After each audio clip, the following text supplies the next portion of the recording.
Hello everyone, আমি এতিয়া ঘৰত যাব ওলাইছো। ঘৰত মানে কিহৰ কাৰণে গৰমত ভাল নালাগে ইয়াতে, আৰু গৰমৰ কাৰণে ছুটি ললো এক মাহৰ কাৰণে। বেলেগ এটা ড্ৰাইভাৰক দি দিলো মোৰ গাড়ীখন চলাবৰ কাৰণে।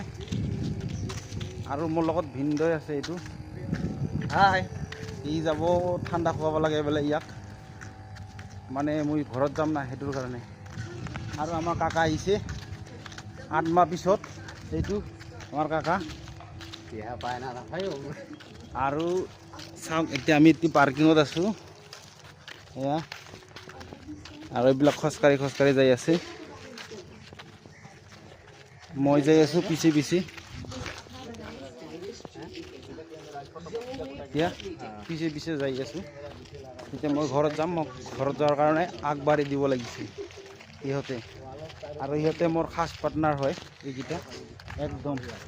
ইয়াৰ মই সদায় কাজিয়া লাগি থাকোঁ ভিনদৈৰ লগত।